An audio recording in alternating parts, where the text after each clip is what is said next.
Hey everyone, welcome back to Yousaf Reacts. Today, we're diving deep into a visually stunning and thought-provoking movie, A Life of Pi. Released in 2012 and directed by Ang Lee, this film is a remarkable adaptation of Yann Martel's novel of the same name. It's a story about survival, spirituality, and the power of storytelling. So, grab some popcorn and let's explore the cinematic journey of Pi Patel.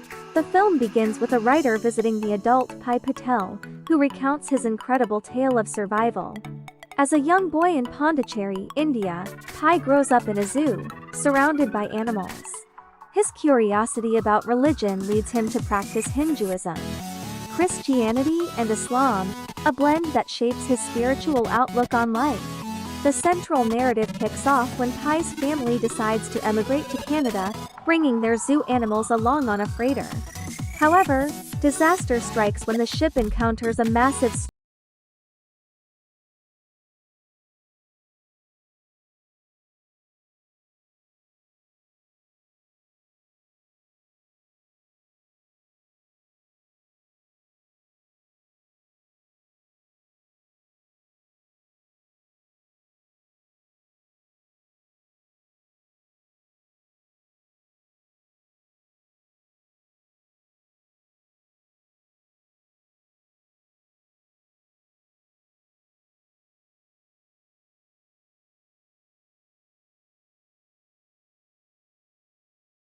Ang Lee uses 3D technology to its full potential, creating mesmerizing images of the ocean, the night sky, and the surreal moments Pi experiences.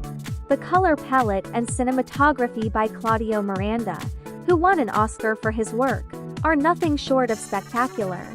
But Life of Pi is more than just a visual feast. It's a story that raises profound questions about faith, truth, and the nature of reality. As Pi tells two different versions of his story, we, as the audience, are left to ponder what is the truth? Is it the factual recounting of events, or is it the narrative that gives us hope and meaning? The film's ending leaves viewers with a choice, mirroring the choice that Pi offers the writer. Do you believe the story with Richard Parker, or the one without? This ambiguity is what makes Life of Pi so memorable and discussion-worthy.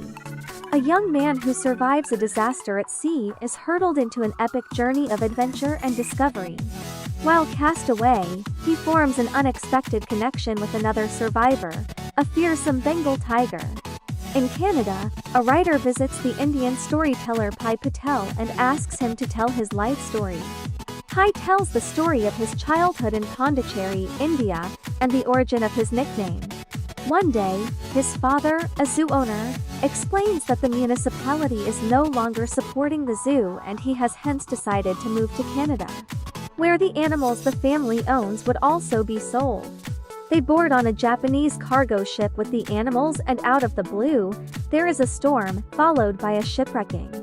Pi survives in a lifeboat with a zebra, an orangutan, a hyena, and a male Bengal tiger nicknamed Richard Parker.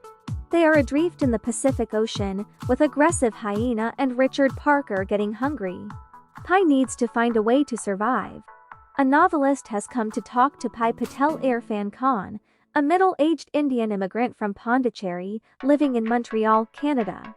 Pi's father named him Pi Mo Leader after a swimming pool in France. As a child, he changed his name to Pi, the mathematical symbol, P, because he was tired of being called Pissing Patel.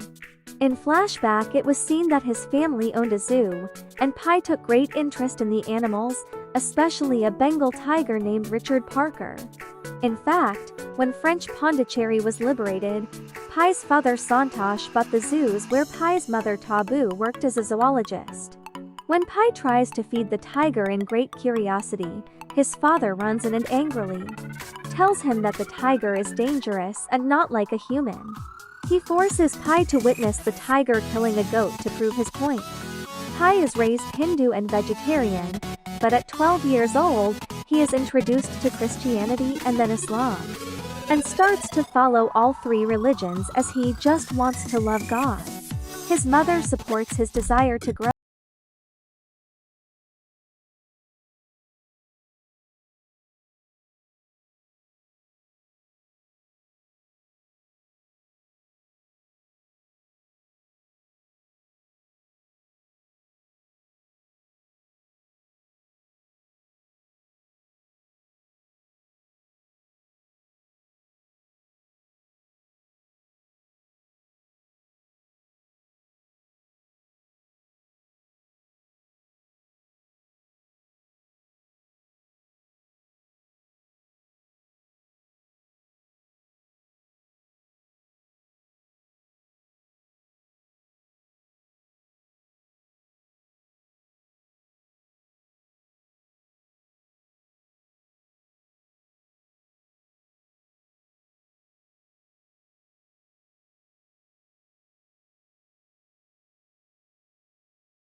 lifeboat with the injured zebra and is joined by an orangutan.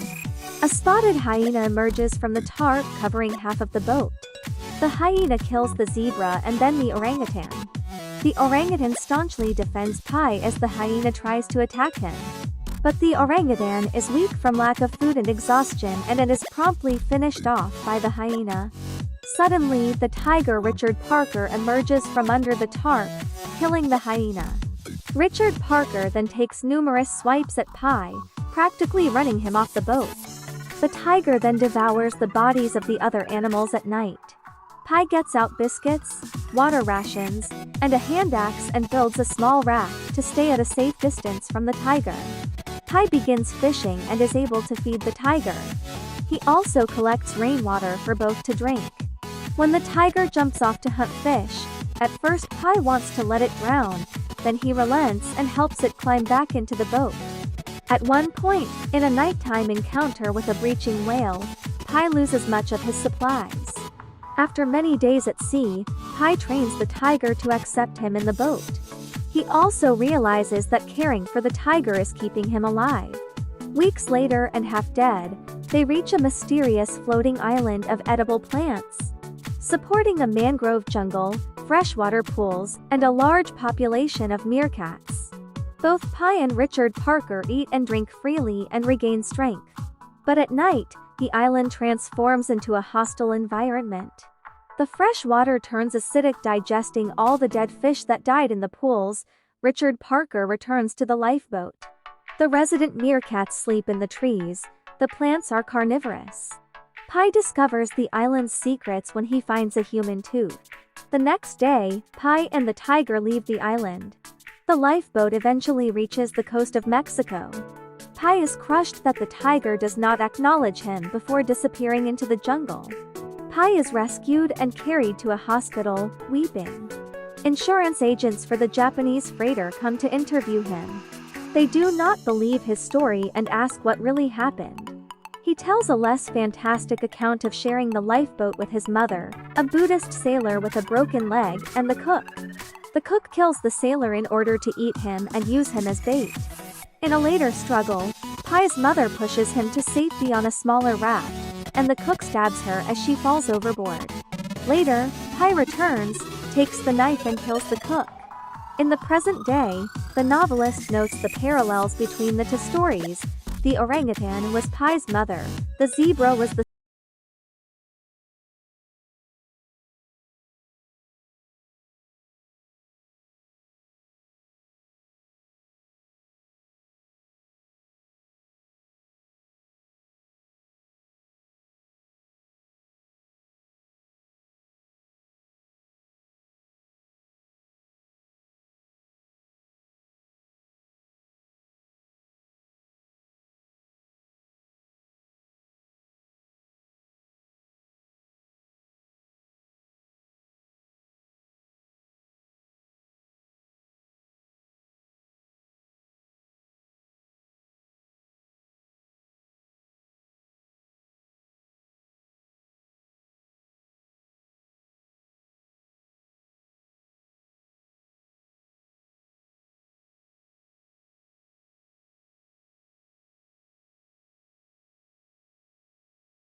Thanks for watching, and see you in the next video.